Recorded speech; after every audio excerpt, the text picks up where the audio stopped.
broccoli harvest day! Hello mga ka-garden! Ang plano lang talaga namin ngayong umaga, quick visit lang sa garden. As in, silip-silip lang habang nakabreak ang aking partner. Walang harvest, walang drama, walang bitbit na cutter. Yun ang plano Pero alam nyo naman sa garden, hindi lahat ng plano nasusunod. Pagdating namin sa garden, ayun na nga. Paglingon ko pa lang sa broccoli at repolyo, parang sinasabi nila na, "Ate, ready na kami. Huwag ka nang umarte."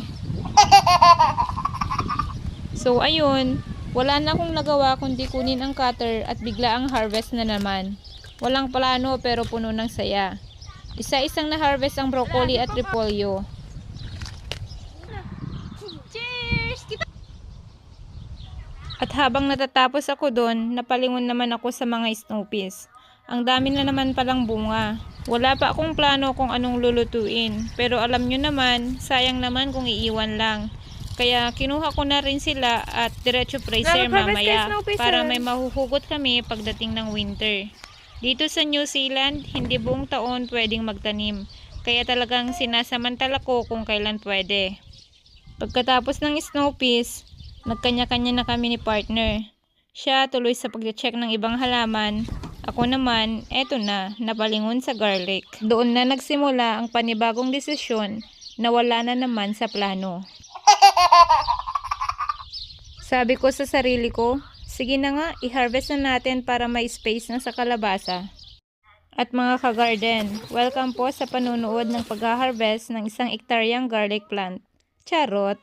Hi guys! For today's video is Isang bed lang po yan ha. mag-harvest tayo ng garlic again! Hindi ko na matandaan ang eksaktong bilang pero nasa 400 pieces ata itong batch na to.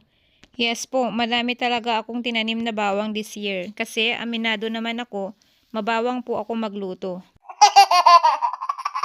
Ewan ko ba, pero para sa akin mas masarap talaga ang ulam pag maraming sahog na bawang.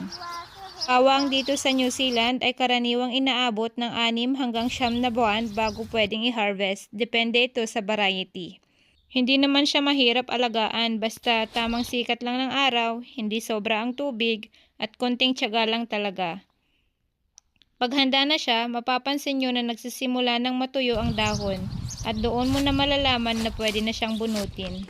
So yan, ito na po ang harvest ko today. Broccoli, repolyo, snow peas at syempre ang bida ng araw, garlic.